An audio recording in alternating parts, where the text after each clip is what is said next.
el vector, ¿cierto?, de coeficiente de valor agregado en ganancias, eso me da 1. Y que la interpretación que le dábamos a cada uno de estos sumandos del lado derecho de la ecuación es que esto correspondía a los salarios directos e indirectos pagados por cada uno de los sectores a los demás sectores de la economía. Y que estas son las ganancias directas e indirectas que se pagan desde cada uno de los sectores al resto de la economía. Ya habíamos anotado que algo muy elegante, para no hacer la descomposición solamente en un peso, sino en toda la demanda final, sería premultiplicar toda esta expresión por una matriz cuadrada de demandas finales, en donde las demandas finales están sobre la diagonal principal y por fuera tenemos ceros. De tal suerte que yo puedo incluso ver la descomposición generalizada. ¿Listo? Pero decíamos que a diferencia del Excel, que nos da el resultado final de los vectores, ¿ya? Miren, y lo comprobamos aquí. No estoy hablando de ciencia ficción. Miren que hallamos los salarios directos e indirectos. Miren que la interpretación de este W asterisco y este D asterisco es que corresponde a los salarios directos e indirectos del sector primario, secundario y terciario. Ganancias directas e indirectas del sector primario, secundario y terciario. Si ustedes lo comparan con los coeficientes de valor agregado originales, o sea, con estos, miren, pues por supuesto que son muy diferentes. Porque una cosa es calcular los salarios propios del sector y otra cosa es calcular los salarios que por efecto eslabonado, o sea, por efecto dominó, se generan desde un sector a todos los demás sectores de la economía, incluyendo también el mismo sector. ¿Listo? O sea que, miren que el sector primario paga salarios en su sector correspondientes a 4.5 por cada 100. ¿Sí? Pero los salarios directos e indirectos, o sea, los salarios directos, indirectos y todo lo inducido dentro de la economía realmente corresponde a 18.37.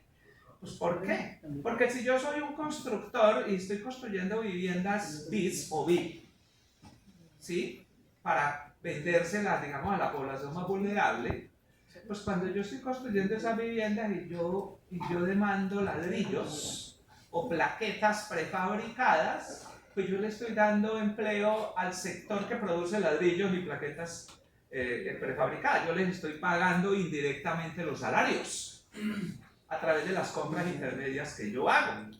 Y ellos, si compran casas, ¿cierto?, entonces a su vez también están pagando indirectamente lo que yo produzco. Ese efecto es muy interesante en economía, inclusive lo pudimos representar en algún momento, y esos son lo que se denominan los efectos directos, indirectos, y también a veces se habla de inducidos. Miren que en las ganancias pasa lo mismo. ¿Qué quiere decir? Que cuando yo utilizo materias primas provenientes de otro sector, yo estoy aportando a las ganancias que generan esos sectores. ¿Correcto? Por eso cuando comparan ustedes este valor de 31.8 por cada 100 con este 81.6, ¿cierto?, por cada 100, miren que les da un dato interesantísimo. Ahora, al sumar los dos, miren que aquí ya tenemos un dato de distribución económica muy bonito. Incluso alguien podría decir, profe, claro, yo puedo leer esto de que este es el 81.6% y que este es el 18.37%. Sí, claro. Lo que te está diciendo este dato es la distribución de los ingresos dentro de esa economía, mirado desde la perspectiva del análisis de insumo-producto, nos dice que lo que corresponde al beneficio que se desprende del capital, las rentas, la propiedad, los intereses, los dividendos, todos los excedentes brutos de explotación son el 81.6%, mientras que los salarios corresponden al 18.3%, 18.4% en el sector primario. Miren que el sector secundario, el excedente bruto de explotación es el 78.2 y la mano de obra, digamos, 21.7. Y en el sector terciario, 73.2 y 26.8% en este ejercicio hipotético. ¿Ya? Cuando usted calcula eso en la economía colombiana, en la matriz desagregada, pues entonces obtiene cómo se distribuye de una u otra forma, ¿cierto?, los ingresos entre trabajo y capital. Un paréntesis, los economistas marxistas, digamos, harían una lectura directamente aquí, o kaleskianos, como les quieran decir. Kalecki era un economista polaco que escribió mucho antes que Keynes, en comienzos del siglo XX, y Kalecki se escribió un libro muy bello que se llama Análisis de la dinámica económica, y luego escribió 3 ensayos hacia el pleno empleo, pero lo que pasa es que Kalecki, pero se lee Kaleski en polaco, ¿cierto? Él escribía en polaco, no escribía en inglés. Más adelante, cuando John Maynard Keynes publica la teoría general del empleo, la ocupación del dinero, ¿cierto? Keynes, digamos, se vuelve la figura escollante como lo es hoy en día. Pero resulta que la historia económica está llena de paradojas y de mezquindades. Realmente Kalecki ya se había inventado una teoría de la demanda efectiva 20 años atrás, en polaco. ¿Quién le hace el homenaje y quién revela la verdad? Lo revela una señora, la economista, digamos, más grande de todos los tiempos, que es una señora llamada Joan Robinson. La señora Joan Robinson, quien era profesora en Cambridge, se escribió un ensayo bellísimo en donde le hace un homenaje a Kalecki. Y dice, claro, el tipo era un tenaz. En el año 1919 estaba escribiendo los 3 ensayos, las 3 vías al pleno empleo, y ya estaba escribiendo un libro sobre dinámica económica. Un kaleckiano diría, esta es una manera interesante de hacer análisis distributivos de la contradicción fundamental entre el capital y el trabajo, cosa que un neoclásico no comparte. Para un neoclásico, esta es simplemente el reflejo de las diferencias en las productividades marginales de los factores. Las ganancias son más altas en términos porcentuales porque la productividad del capital es mayor que la productividad del trabajo. Y la remuneración se hace de manera proporcional a esa productividad, ¿correcto? Entonces, siempre tengan en cuenta diferentes lecturas a veces de las mismas cifras en economía, para que no tengan una lectura estrictamente monolítica, o que la economía, si fuera una ciencia, digamos, exacta, pura, pues listo, programémosla y una inteligencia artificial nos hace eso y los economistas fuera. No, hay cosas de interpretación fuera, que las inteligencias artificiales aprenderán. Listo. Aquí, entonces, hagamos un análisis. Miren este pequeño ejercicio. El gobierno decidió un aumento generalizado de salarios en un 23%. ¿Cuál es el efecto distributivo de ese aumento entre salarios y beneficios? ¿Quién me dice, quién me sugiere, quién nos puede recrear cómo lo podríamos hacer? ¿Cómo podría evaluar el impacto? ¿Cuál es el efecto distributivo de ese aumento entre salario y beneficios? Es más, podríamos decir, ¿cuál es el efecto sobre la inflación? Tanto sectorial como de toda la economía. ¿Ah? Miren el ejercicio. El gobierno dice, aumentemos los salarios en un 23% de toda la economía. Entonces, vamos a hacerlo. ¿Qué hago? ¿Qué modifico?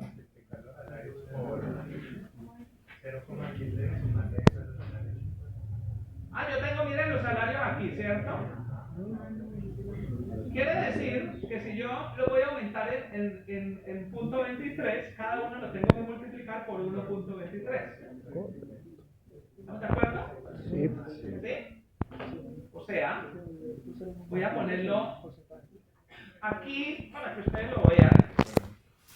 Miren, voy a poner acá 1.23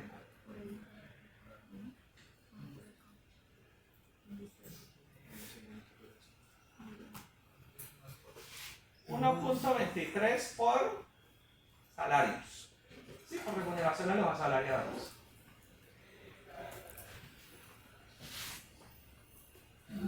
Listo. Miren, sector primario. Este valor por ¿es 1.23 o hay algún decimal? 23. Si en lugar de ser 5 fuera, ya es ya van a ser 6.5. Miren que en el sector secundario, esto por 1.23, lo estoy pedaleando para que vean bien. Esto, miren, 35 por 1.23. ¿Listo? ¿Qué pasa? Que al cambiarme los salarios, me cambian los coeficientes de valor agregado de salarios. ¿Sí? O sea, miren que si yo acá tengo los coeficientes de valor agregado de salarios, que lo hemos llamado W, ¿cierto? Miren que estos coeficientes de valor agregado de salarios ahora me van a cambiar. Miren que va a ser que este valor dividido el valor bruto de producción del sector. ¿Estamos de acuerdo? Miren que este otro valor va a ser el nuevo salario dividido el valor bruto de producción del sector secundario. El tercer coeficiente de valor agregado en salarios va a ser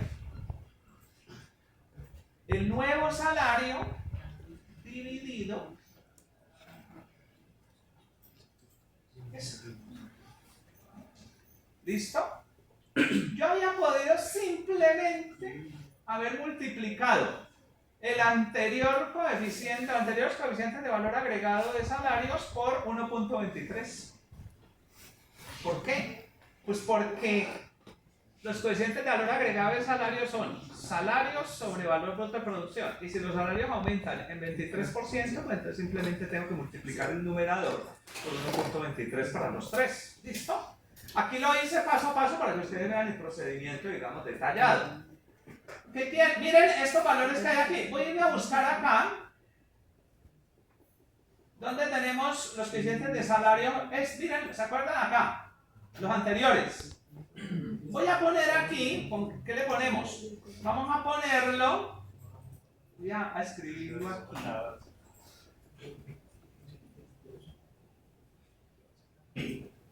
Pongámosle una señal para no decir, ¿le pongo asterisco? No. Hago aquí un sub 2. ¿Sí? ¿Ya? Simplemente por nomenclatura, chicos. Simplemente por nombre, para que no se me confunda, ¿no? ¡Listo! Miren que yo los podría obtener simplemente haciendo esto porque como es generalizado, por 1.23. 005, 006, 018. 005, 006, 018. ¿Listo? Bueno, ¿qué quiere decir? Que entonces yo puedo obtener ahora,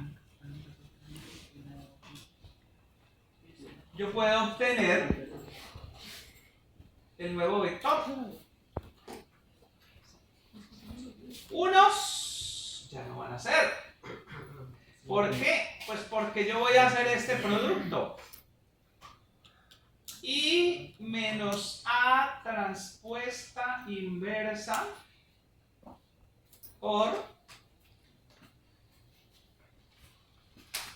coeficientes de valor agregado de salarios, el nuevo, más y menos A transpuesta por los coeficientes anteriores de beneficio. Los beneficios se están modificando. ¿Listo? Por supuesto que no me va a dar 1. Entonces, aquí aparece algo interesante. Vamos a ponerlo aquí. ¿Ya? La salida es de 1 por 3. Multiplica. ¿Qué multiplica? La transpuesta de la matriz inversa de Leontief. Mírenla acá. Transpuesta de la matriz inversa de Leontief por mi nuevo vector de salarios.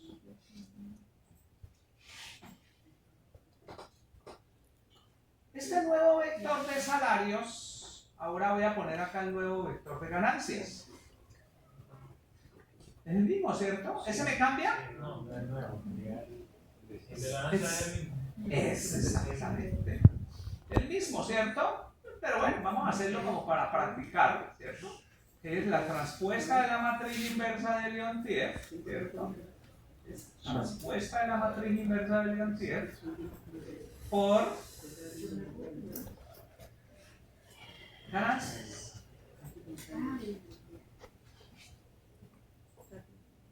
Me tiene que dar la G asterisco que teníamos acá arriba. 0.81, 0.78 y 0.73. ¿Listo? Sumas. Miren que si yo sumo esto con esto,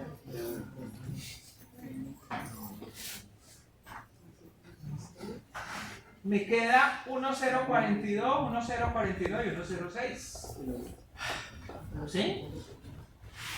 Entonces, aparece algo muy rico, digamos, en información.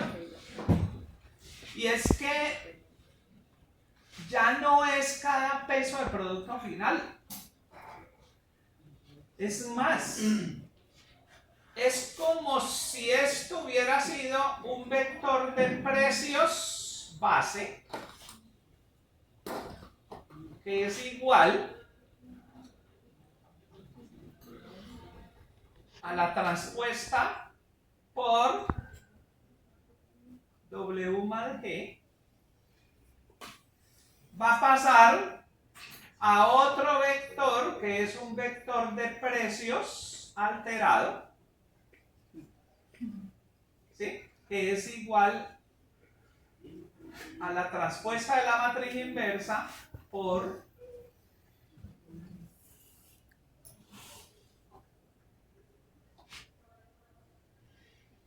¿qué quiere decir?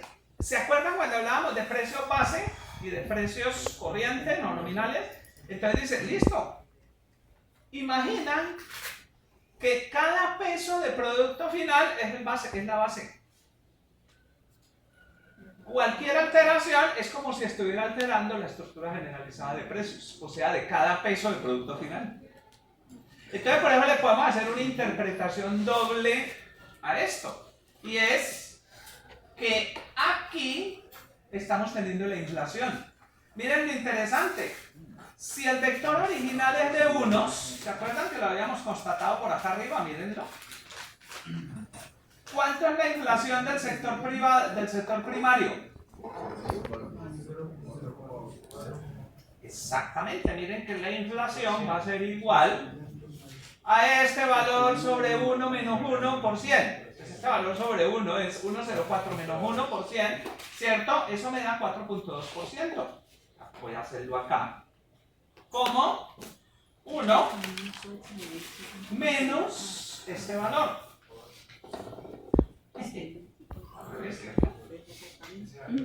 Este valor menos 1. Lo hice mal. ¿Listo? Entonces aquí, ¿qué tenemos?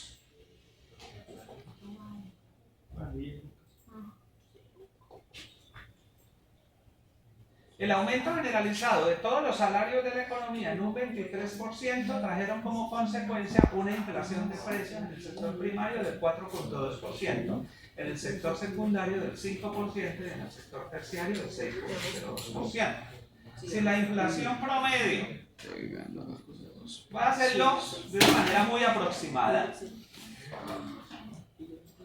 se calculase de esta manera, entonces quiere decir que la inflación promedio de toda la economía es del 5.1%. ¿Listo? Uno realmente tendría que ver el cálculo ponderado, pero aquí es como una proxy, digamos, de esa inflación de toda la economía. ¿Sí? Entonces, chicos, interesante porque mira que estamos viendo un instrumento que nos permite hacer evaluaciones de impacto sobre la estructura de precios que se desprenden de modificaciones en las tasas salariales.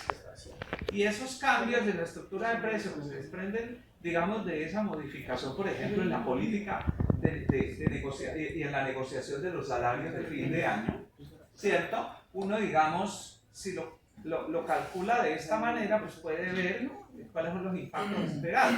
Hay algo interesante y es que la inflación entonces no es la misma para todos los sectores. Ustedes saben y lo saben claramente por la forma como el DANE publica las estadísticas, pues que todos los sectores tienen cambios en los niveles de precios, ¿cierto? Diferenciados. Eso depende mucho, digamos, si un sector es intensivo en el mano de obra, si un sector es intensivo en capital, si un sector tiene una alta composición tecnológica, si es un sector de bienes transables o de bienes no transables, ¿cierto? Si es un sector de construcción o si es un sector de comercio al detal, si es un sector de comercio mayorista, si es un sector industrial, si son sectores financieros, si son sectores, digamos, de tecnología de punta. Todo eso, digamos, juega ahí. En este ejemplo hipotético, miren que hemos calculado los impactos que sobre la estructura de precios se desprenden simplemente por un salario decretado de un 23% o que puede ser el resultado de un proceso de negociación o de concertación salarial alrededor del salario mínimo en una economía que, por ejemplo, pretende ser indexada. ¿Qué nos enseña esto? Pues que los impactos sobre precios no son los mismos para todos los sectores. Bueno, una nota. Miren, en el libro de Lora, que yo me imagino ustedes están leyendo muy juiciosamente, y de paso alguien me preguntaba, profe, ¿pero cuándo son los exámenes parciales? ¿Cuándo terminamos? ¿Cómo es la cosa? Pues ya el mundo, digamos, está, digamos, el mundo académico de este semestre, ¿cierto? Está en su fase final, entonces tenemos que comenzar a programar también eso, ¿sí? Bueno. Ustedes me hacen sugerencias al respecto. Yo no sé realmente hasta cuándo. Ustedes, por ejemplo, en sus otras asignaturas, ¿hasta cuándo van con clases? El último parcial lo tenemos el 14. No, pero las clases son en clases. Hasta el 7. Hasta el 7. O algo así. Pues. Clase hasta el 7. No, clases. Clase hasta el 7. Y la otra semana, pues ya es de. Dentro de poco, ¿no? La próxima semana. La próxima semana. Que si yo ese taller lo cuelgo de pronto mañana. Insumo producto. ¿Correcto? Profe, está apretado. No, apretado. Bueno, entonces, miren que aquí No de buena forma. esta tablita es una descomposición generalizada de, miren, salarios pagados por el sector primario al sector primario, primario al secundario, primario al terciario para un total. Salarios pagados por el sector secundario, al primario, al secundario, al terciario y así sucesivamente. Ganancias pagadas por el sector primario al primario. ¿Cómo se hace esto? Pues utilizando la matriz diagonal que les mostraba ya. ¿Listo? Pero como la demanda final es consumo más inversión, en mayo puedo hacer la descomposición utilizando la diagonal de consumo y la diagonal de inversión. Este, por ejemplo, está muy apasionante para el examen, digamos. Vale. Bueno, listo. Entonces miren, lo que les mencionaba, análisis de precios, aquí lo tienen.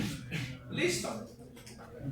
Bueno, vamos entonces, finalmente en esta parte, a ver, ¿y cómo vamos a tratar en economía abierta? Recuerden ustedes que todo nuestro análisis hasta ahora es de economía cerrada. Ahora vamos a economía abierta. Recuerden que la economía abierta es la economía que define al macrosector resto del mundo de manera explícita. O sea, tiene en cuenta las transacciones con el exterior. En ese sentido, ¿cierto? A ustedes, un paréntesis, ¿a ustedes les gusta Black Mirror? ¿Se han visto la serie de Black Mirror? ¿Sí? Se la recomiendo, es una serie muy inteligente relacionada, digamos, con la vida moderna. ¿Ya? ¿Ya? Bueno, es que yo a veces me siento en Black Mirror, digamos, en esta clase. ¿Sí? Por eso. Sí. Todos con su celular. ¿Cierto? Listo. Miren, chicos, hay varias maneras de tratar las importaciones. Quiero que estén muy atentos aquí porque miren de qué depende. Y miren el lío que a veces se presenta en el tratamiento de las importaciones. Si yo solamente tengo importaciones totales, listo, no hay caso.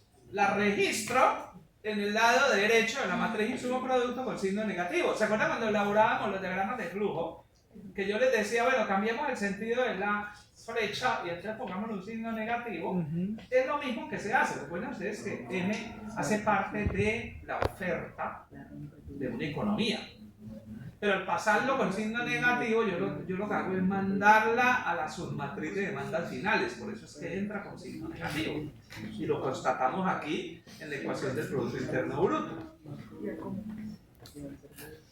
Y si yo apenas tengo esas importaciones, pues ya está. Simplemente la llevo ahí y entonces calculo una demanda final neta. ¿Y qué es la demanda? Ya no va a ser la demanda final, consumo más inversión, sino que va a ser consumo más inversión más X menos M, o sea, el PIB.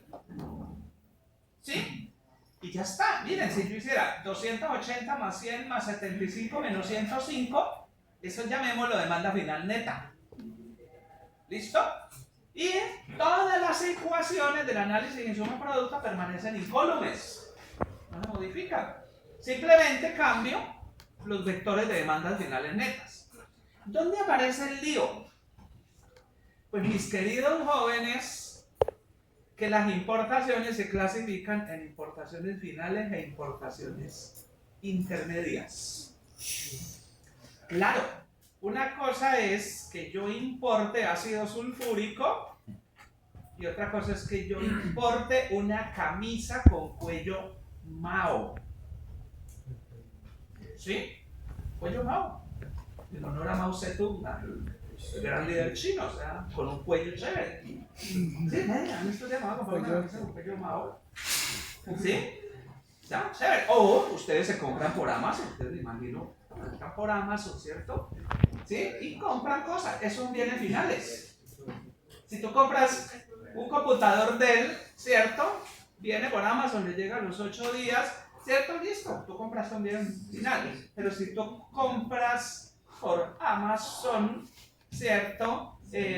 Una sustancia química para un proceso industrial o compraste por Amazon, por decir algo, algún tipo de insumo para la producción de alimentos, o lo compraste traído desde otras partes, listo, pues son importaciones intermedias. Los industriales traen importaciones intermedias todo el tiempo. Entonces, por ejemplo, papel. Nosotros no abastecemos al mercado doméstico colombiano. A pesar de que nosotros tenemos un sector papelero muy robusto, nosotros no abastecemos al mercado doméstico. Nos toca importar. Un ejemplo, cuando ustedes ven los diarios publicados en papel, ese papelito, ese papel amarillo que le llaman papel salmón, tan bonito, ese papel nosotros en Colombia no damos abasto y no podemos, digamos, abastecer al mercado doméstico, hay que traerlo de Centroamérica. No tenemos, la producción no está nuda para abastecer la demanda, porque nosotros estamos más especializados en otros renglones del sector papelero. Recuerden ustedes, el sector papelero, el 341, según su revisión 1, tiene una cantidad de subsectores. Entonces, por ejemplo, producción hasta de tarjetas. ¿Sí? Tanto sector 1 como sector 341, 342, 341 que es producción de papel, 341.1 producción de papel corrugado, 341.1.2 en una de las revisiones, que es, por ejemplo, producción de cajas, ¿ya? En fin, hay una gran cantidad de líneas de producción. Entonces, ¿qué pasa? Ahí, ¿ya? ¿Me puedes ayudar acá? ¿Me haces un favor? ¿Me disculpas? ¿Sí? ¿Me conectas aquí? Ya me está yendo la batería. Entonces, chicos, gracias.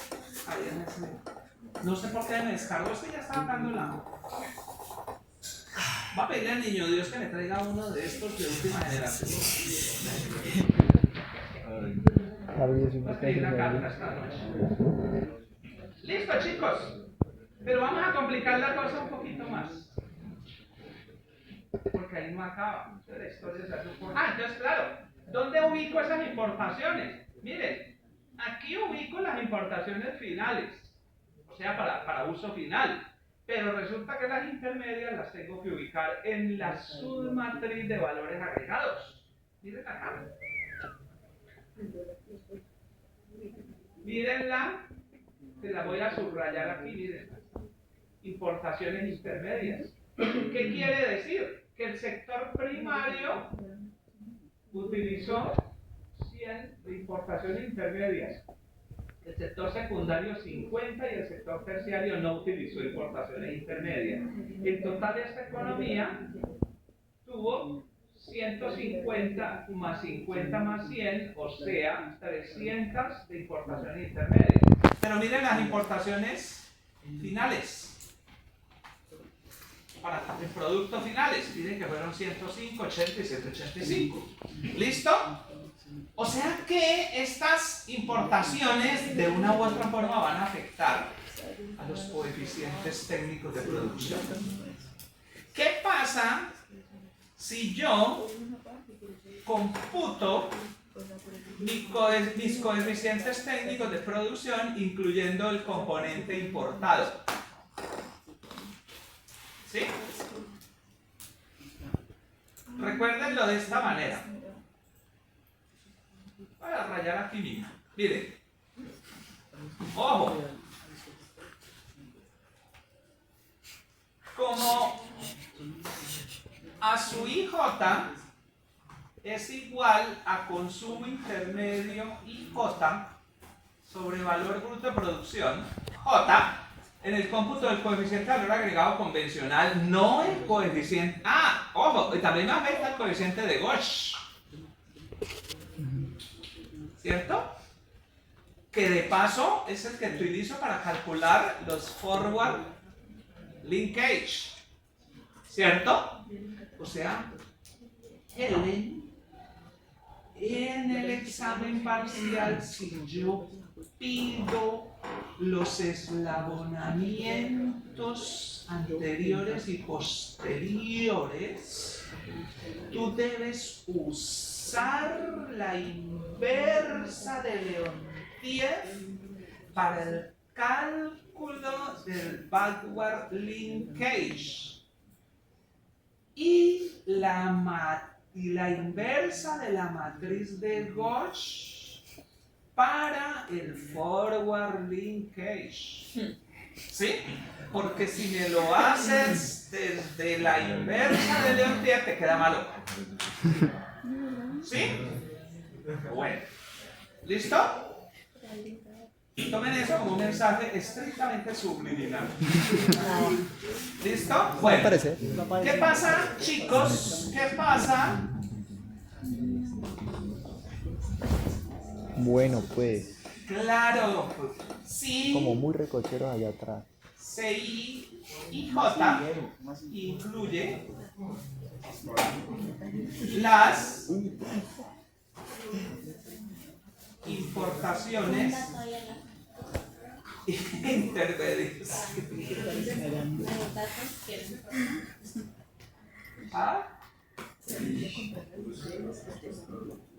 Entonces piensen un momentico, ¿qué pasa si yo tengo metido en el numerador las importaciones intermedias?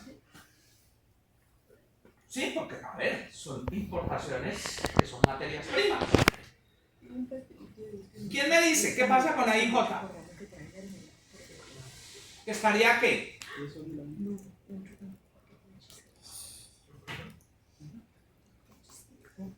¿Qué pasa si el numerador tiene las importaciones intermedias? Piénsenlo un momentico. O sea, si tiene agregado una cosa ahí. Pues aumenta. Se vuelve más grande. ¿Qué pasa? El AIJ se vuelve más grande. Sería mayor a los que calculo normalmente. Lo que quiere decir que están distorsionadas. Lo que quiere decir que están mal calculadas. ¿Sí? Y si están mal calculadas, esos coeficientes técnicos de producción, ¿qué pasa con la matriz inversa de Leontief? O sea, los multiplicadores o los requerimientos directos e indirectos de producción y empleo, que También. van a estar completamente distorsionados. ¿Mm? Mucho cuidado con esto, chicos. Sí, sí, sí. Claro, porque yo le estoy atribuyendo a las relaciones intersectoriales de mi economía un componente que no corresponde a mi economía, sino que es importado, no es producido dentro de mi economía. Porque por cada peso de producción bruta, ¿cierto? Miren que yo estoy utilizando, voy a llamar MJ, coeficientes de importaciones, voy a llamar MJ ahí, coeficientes de importaciones intermedias. ¿Van a ser iguales a qué? A las importaciones intermedias del sector J por cada peso de producción bruta del sector J. ¿Sí? Claro. Importaciones intermedias por cada peso de producción bruta. ¿Y qué pasa? Miren que haciendo una pequeña manipulación algebraica que tengo yo, pues que importaciones intermedias J va a ser igual a MJ multiplicado por el valor bruto de producción J. ¿Sí? Lo que quiere decir que como el valor bruto de producción J yo lo puedo expresar a partir de Leontief, o sea que quiere decir que yo podría plantear que todas las importaciones intermedias de la economía están afectadas por los coeficientes de importaciones. En otras palabras, las importaciones van a ser igual a N que premultiplica A y menos A inversa por la demanda final neta. En donde la demanda final neta, ¿cierto? N que es, N va a ser un vector fila de coeficientes de importaciones. ¿Qué me dicen cuáles son las necesidades de material importado por cada peso de producción bruta? Entonces, ¿esto qué me da? Si N es igual a 1 por N, y esto me da N por N, y este es N por 1 por conformación matricial, esto me queda de 1 por N por N por 1. Y 1 por N por 1 me queda una matriz de qué dimensión? 1 por 1. De 1 por 1. Y de esas matrices de 1 por 1, ¿cómo se llaman? Matemática. Cuando yo tengo una matriz de 1 por 1, es un escalar. Pero, como nosotros somos más suspicaces, podríamos ver los productos internos. O sea, la conformación interna de los cálculos para hacer la asignación sectorial de esas importaciones. Listo. Entonces, chicos, ese podría ser un tratamiento chévere como para comenzar a trabajar. Pero vamos a complicar la cosa un poquito. Resulta que las importaciones intermedias no todas son la misma cosa, no son igualitas. Hay importaciones intermedias sustituibles e importaciones intermedias insustituibles. Claro. ¿Cómo así? Dice, sí, claro. Hay cosas que yo importo como bien intermedio que compite con mi economía. Pero hay cosas que yo importo y que no compiten con mi economía. ¿Me explico? Si yo traigo microchips, ¿cómo la consideraríamos? ¿Una importación intermedia sustituible o insustituible? Insustituible. Insustituible. Nosotros no somos productores de chips. Pero si yo traigo ácido sulfúrico, aquí está ácido sulfúrico de Caldas, monómeros colombo-venezolanos, ácido sulfúrico de Boyacá, ¿cierto? En fin, que producen ácido sulfúrico, ¿para qué? Para producir sustancias químicas u otro tipo de cosas. ¿Listo? ¿Ya? Entonces, chicos, claro, las importaciones sustituibles, las insustituibles, ahí nos hacemos una pregunta. Si esto es así, Entonces, ¿qué debería yo considerar en la matriz insumo-producto o en las relaciones intersectoriales y qué no? Claro, porque si, por ejemplo, tuviésemos una matriz no pura, voy a hablar de matriz pura, no pura. ¿Qué significa una matriz no pura? Una matriz no pura es una matriz que tiene incluidas las importaciones. ¿Sí? ¿Qué necesitaríamos? Extraerle el componente importado a esas relaciones intersectoriales y ahí sí calcular los coeficientes técnicos de producción. A esos coeficientes los vamos a llamar los coeficientes corregidos. Pero no todas las importaciones se tendrían que quitar, porque hay unas que son ineludibles. O sea que yo ¿cuáles quitaría? ¿Las sustituibles o las insustituibles? Entonces haría el cálculo, ¿cierto? Y corregiría. ¿Listo? Entonces, aquí llegamos a algo interesante, miren, que uno podría calcular, voy a escribirlo acá, importaciones intermedias sustituibles, vamos a llamarlas MIS, igual a coeficientes de importaciones, serían las importaciones intermedias sustituibles.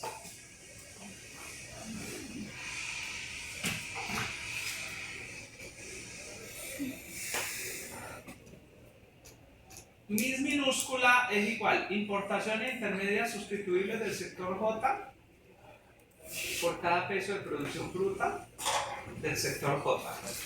Y las importaciones insustituibles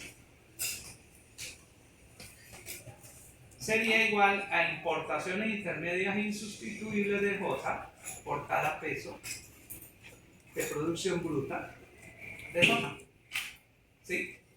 Miren que la suma de estas dos son las importaciones intermedias, ¿cierto? Que va a ser igual a MIS J más NII J por cada peso de producción bruta de J. ¿Listo? Miren que ahí, digamos, yo puedo conformar, ¿cierto?, las respectivas matrices o vectores. Ya, si yo, por ejemplo, construyo, lo que pasa es que por notación uno dice sea n transpuesto igual a un vector de las importaciones intermedias totales del sector 1, importaciones intermedias del sector 2, el coeficiente de importaciones intermedias del sector n. Quiere decir que yo podría calcular un n para las sustituibles transpuesto, que va a ser igual a las importaciones intermedias sustituibles de 1, importaciones insustituibles de 2, importaciones insustituibles de n. Y también podría tener un n de importaciones intermedias transpuesto, que va a ser igual, ¿cierto?, importaciones intermedias de 1 insustituibles, importaciones intermedias insustituibles de 2 y así sucesivamente. ¿Listo, chicos? Entonces miren que este tratamiento se hace, digamos, mucho más acucioso. En nuestro curso realmente yo no voy a insistir mucho en hacer esa excisión tan detallada de importación intermedia sustituible y insustituible. Vamos a trabajar con importaciones intermedias, ¿sí? Realmente, de pronto conceptualmente lo haremos, pero ni en el taller, ni en el examen parcial, ni en la habilitación que yo voy a sacar, digamos, de la manga algún ejercicio con importaciones intermedias sustituibles o insustituibles. Lo que quiero es que les quede muy claro, chicos, que claro, la implicación de eso es que el ajuste o la corrección que yo le haga a la matriz debe tener en cuenta que no todas las importaciones intermedias son, digamos, extraíbles de esa matriz de relaciones intersectoriales, por una razón, porque hay unas que son estrictamente necesarias porque nosotros no las producimos. O sea que se deberían mantener dentro del ejercicio en su valor. Ahora, si yo proporciono una matriz no corregida, y ustedes lo pueden ver en el libro, miren que si nosotros tenemos una matriz de insumo-producto, por ejemplo, de economía abierta como esta, nos preguntaríamos si ya tiene o no incluidas, ¿ya? O si ya está, digamos, deducidas los componentes importados de esta submatriz. Esta matriz ya está corregida. Cuando una matriz ya está corregida por importaciones, no tenemos que hacer mucho, sino simplemente calcular los coeficientes técnicos de producción y proceder. Pero si yo les digo, la matriz de compras intermedia no está corregida por importaciones, no vamos a distinguir entre importaciones intermedias sustituibles e insustituibles en principio, entonces tenemos que hacer el ajuste. Miren que si yo cojo esta matriz, calculo los coeficientes F, los coeficientes N, el coeficiente, perdón, y hago la matriz de identidad, miren que yo simplemente procedo con esta matriz. Y si quiere, tómenle una foto y la replican, o sea, ustedes hacen los cálculos en su Excel, ¿cierto? Miren que esta matriz, los coeficientes técnicos de producción me llevan a la inversa de Leontief. Y miren que la inversa de Leontief es esta que aparece aquí.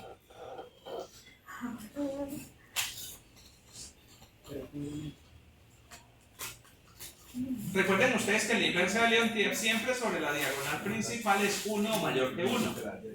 ¿Correcto? Ahora bien, la transpuesta de la matriz inversa de Leontief, ¿qué ajuste hay que hacer? Sí. Ah, sí, me disculpan los que están ahí. Sí. Entonces miren, chicos, una particularidad aquí. Esta matriz se supone ya está corregida. ¿Qué significa corregida? Que estas relaciones intersectoriales ya tienen deducido el componente importado y el componente importado lo hemos puesto acá abajo. ¿Sí?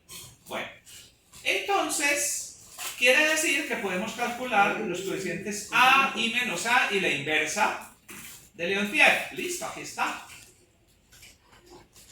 A quemarropa.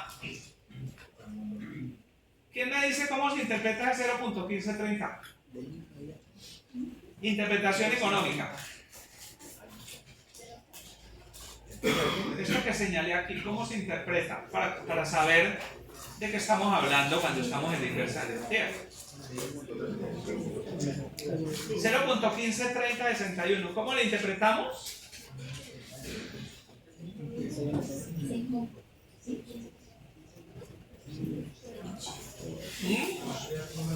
Chicos, pónganle empeño a eso porque entonces se vuelven números vacíos.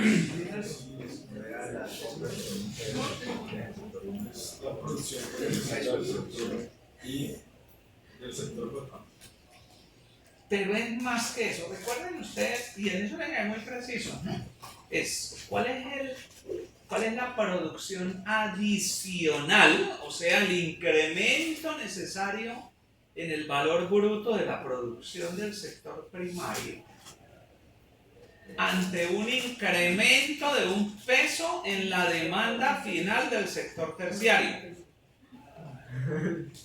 ¿Sí? En otras palabras, por cada 100 pesos de aumento en la demanda final del sector terciario, se necesita un incremento de 15.3 pesos de valor bruto de producción adicional. O sea, un incremento. O sea, por cada 100 pesos de aumento en la demanda final del sector terciario, el sector primario tiene que aumentar su valor bruto de producción en 15.3 pesos. O por ciento, si ustedes lo quieren interpretar como porcentaje. Ten mucho cuidado porque es en términos incrementales, no es en términos absolutos. Ustedes recuerden que los economistas nos caracterizamos porque somos gente que intentamos ser muy precisos. ¿Sí? Entonces por eso hay que interpretar muy bien todo eso. ¿Sí? Porque entonces lo terminamos confundiendo con otra definición.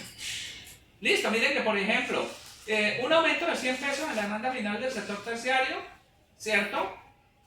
Presiona para que el sector primario aumente su valor bruto de producción en 15.3 pesos. El sector secundario tendría que aumentarlo en 61.2 y el mismo sector terciario tendría que aumentarlo en 110. ¿Correcto?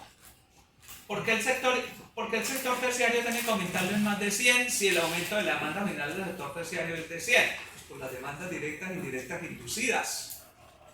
Debido a que al generarlo por efectos multiplicadores y eslabonamientos anteriores y posteriores, todo el jalonamiento sobre la economía hace que por efecto boomerang aumenten las demandas por los servicios aportados por ese sector terciario. Es un efecto boomerang. ¿Sí? O sea, yo dinamizo la economía y una vez se dinamiza la economía me dinamiza a mí porque me devuelve demandas intermedias o finales. ¿Sí? ¿Listo? Entonces, chicos, esta es la transpuesta. Y aquí es donde aparece algo interesante.